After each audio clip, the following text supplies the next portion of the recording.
La pregunta que yo tengo es esto, en el bautismo que se recibe, o dos preguntas. La primera, en el bautismo que se recibe de una vez el Espíritu Santo. No. Al puro comienzo de los evangelios, el mismo Juan el Bautista señaló que el bautismo en agua no coincide con el bautismo espiritual, el bautismo del Espíritu. Y de No hecho, coincide. Lo que hemos visto es que primero creer y luego el bautismo. O sea, la regeneración coincide con creer y el bautismo pues físico es posterior. Porque en el caso con respecto al creer primero, está en el Evangelio que es Marcos 16. Porque ahí dice que el que primero cree y después es bautízase, ¿cierto? Entonces está colocando ese mismo orden que vemos que explican los apóstoles y Lucas a lo largo de Hechos. Como, bueno, para mí, da lo que dice Jesús en Juan 3:5, ¿no? Que de cierto les digo que no nace de agua y del Espíritu. De agua y del Espíritu, no de agua solamente.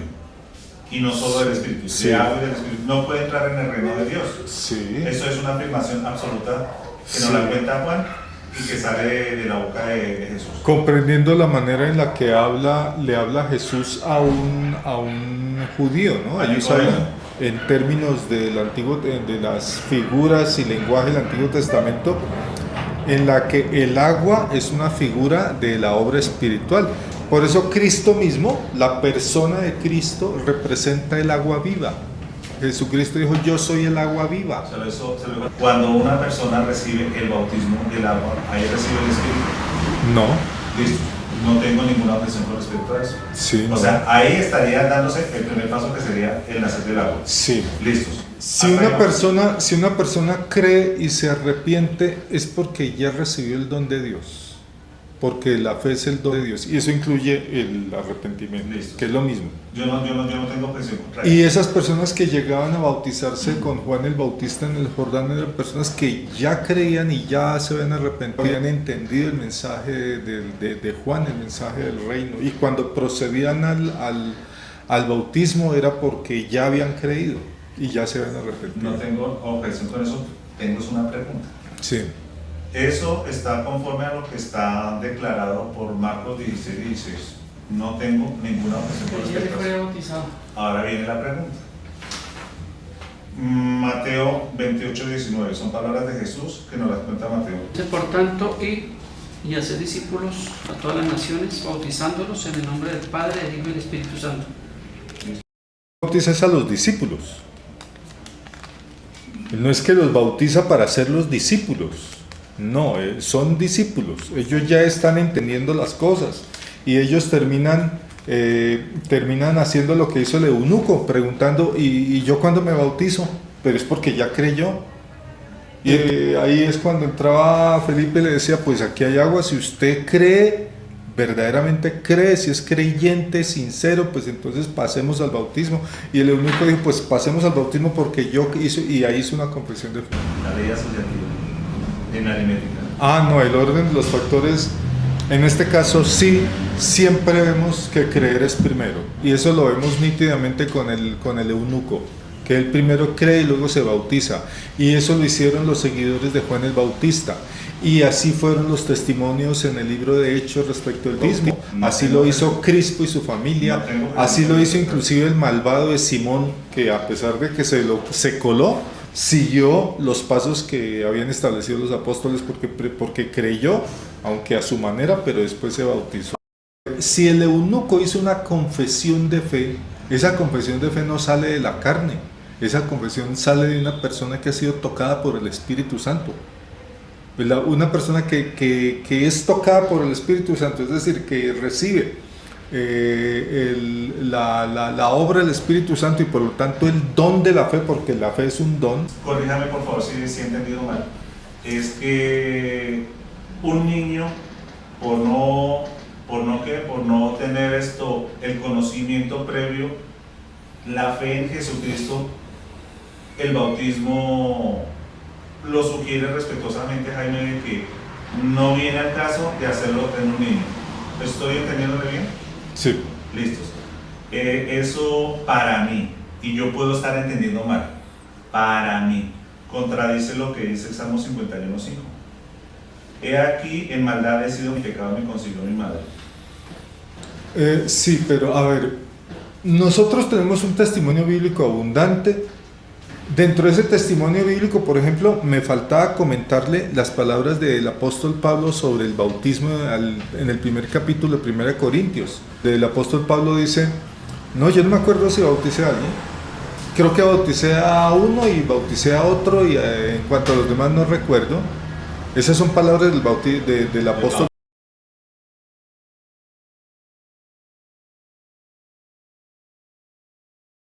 Ahora, en cuanto a Juan 3:5, nacer del agua no es del agua física, es del agua espiritual que es Cristo. Cristo es el agua viva.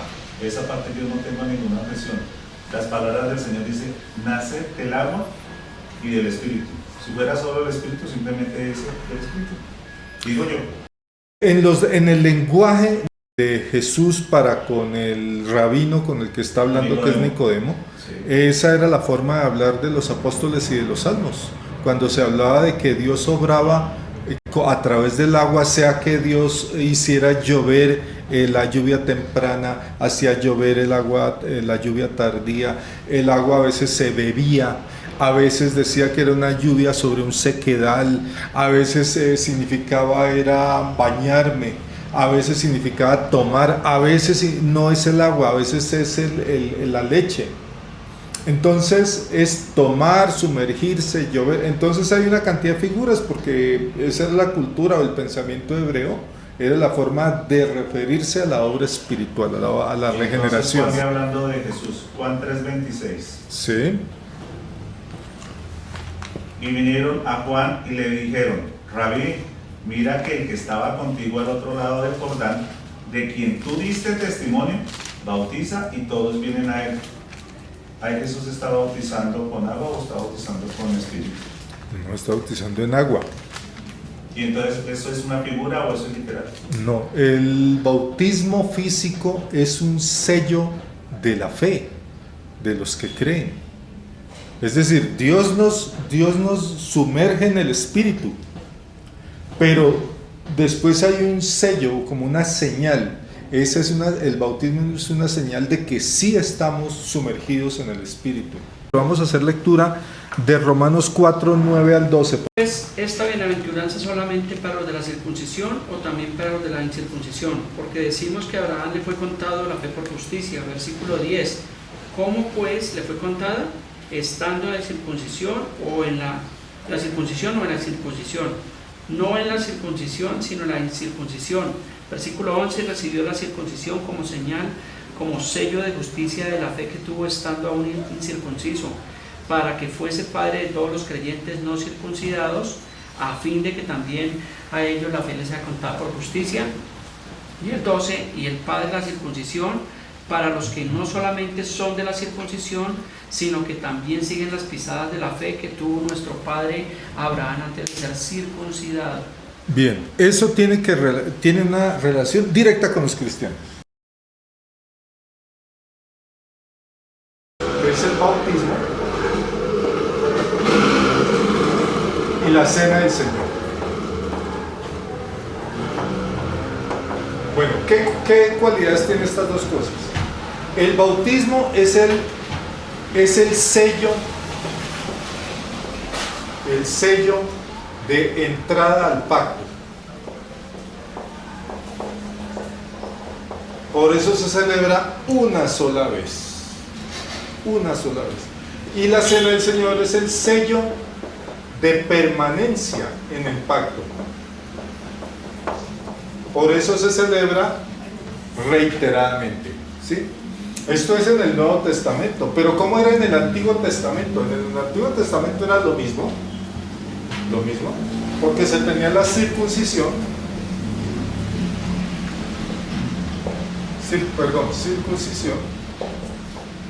que era el sello de entrada al pacto. O sea, se entraba al pacto en los términos que definía el Antiguo Testamento. Hoy en día entramos al pacto en los términos que entramos al Nuevo Testamento. Hoy han querido ajustar este bautismo que se parezca a la circuncisión y por eso dicen que entonces bautizamos niños. No, porque lo hacemos en los términos del Nuevo Testamento, o sea, como lo practicó Juan el Bautismo, que es hombres, mujeres, adultos que ejercen primero la fe y después el sello de permanencia del Antiguo Testamento, la Pascua. ¿Cuál es la diferencia entre estos y estos de acá? Estos son ritos sangrientos, ambos son ritos sangrientos. Tienen la sangre de por medio. Estos no son ritos sangrientos. El sello de entrada al pacto, yo sin ser judío, sin el ánimo de que sea yo descalificado, no tengo la circuncisión, entonces por ese lado no entré a un sello de pacto. El sello de entrada al pacto del bautismo no lo recibí en el orden de la fe, si la fe viene del oír y el oír la palabra de Dios, lo recibí antes de conocer lo que digo yo que conozco de Jesús. ¿Es válido ese bautismo? Bueno, no solo eso, es que para el bautista dice, el sumergimiento ilustra la obra espiritual. Si a usted le echan solo 3 gotas, no ilustra. Es como en la cena del Señor. En la cena del Señor es el vino y el pan. El vino, ¿qué ilustra el vino? La sangre del Señor. ¿Qué ilustra el pan? El cuerpo del Señor. ¿Qué ilustra el sumergimiento? El sumergimiento en el Espíritu Santo. La respuesta entonces a mi Para un no. bautista, los bautistas que yo conozco, todos los que yo conozco, los viejos bautistas, los gringos, los misioneros, le van a decir que no. Si uno se lo pregunta a un presbiteriano que ellos bautizan niños, le van a decir que sí. Sí. Pero bueno, esas son las cosas que existen nosotros en la viña del Señor y todo, pero lo importante es que el meollo es la fe, ¿no? Ahí está, el meollo es la fe. Bueno, esas son las cosas que pasan. Pero a un bautista le va a decir, no, el sello, el bautismo ilustra, así como usted dice que el bautismo debe ilustrar una verdad espiritual, en el rojo del vino, ahí eso ilustra la sangre, el pan ilustra la carne, y el bautismo, ¿por qué no va a ilustrar lo que tenía que ilustrar? Ahora, Abraham recibió la circuncisión, pero ¿qué es lo que dice aquí el verso 10? Miremos el verso 10 de Romanos 4:10. ¿Cómo recibió Abraham la imputación? ¿Estando circuncidado o incircunciso? Incircunciso. Entonces eso encaja perfectamente con todo lo que dice de Hechos, de que primero se cree y después se recibe el sello de entrada. Primero se cree y después se recibe el sello de entrada al pacto, y así fue en el Antiguo Testamento y así es en el Nuevo Testamento. Sí, señor. Don Mauricio. Gracias. Esa circuncisión que le fue dada ¿fue en el corazón o fue física? La circuncisión, que le dicen que él era el circunciso, pero como era el que fuera tan importante la parte física. Exacto. ¿Qué es primero? ¿Y qué viene después? ¿Qué viene después? Aquí lo que nos muestra es que Abraham creyó y le fue contado por justicia, y a continuación recibió el sello, que fue la circuncisión. O sea, el sello de entrada al pacto, ¿sí? La circuncisión. Para el creyente del Nuevo Testamento, lo mismo, creyó, le es contado por justicia y recibe el sello de la entrada al pacto, que para el Nuevo Testamento ya no es la circuncisión, sino es el bautismo. ¿Sí? Ahora, ¿dónde está la circuncisión espiritual? La circuncisión espiritual está aquí, es esto. Es esto. esta circuncisión espiritual de que nos quitan un corazón de piedra y nos colocan un corazón de carne, es esto, es todo esto. Y se recibe el sello de la fe, por el cual uno hace público que yo ya recibí esa circuncisión. Y cuando en el Nuevo Testamento nos dicen que tenemos que ser sumergidos en el Espíritu Santo, o sea, bautizados, ¿dónde ocurre? Aquí ocurre. Entonces utilizan dos expresiones diferentes para hablar de lo mismo, para hablar de la regeneración. ¿Y la regeneración en qué se exterioriza? ¿En qué se expresa? ¿En qué explota? ¿En qué explota? En que la persona creyó. Y en un cambio de comportamiento. Sí, no, bueno, por lo menos inicialmente en que la persona creyó. ¿Y qué pasa después? Si la persona de verdad creyó, sigue los siguientes pasos: obediente en el bautismo y obediente buscando la santidad.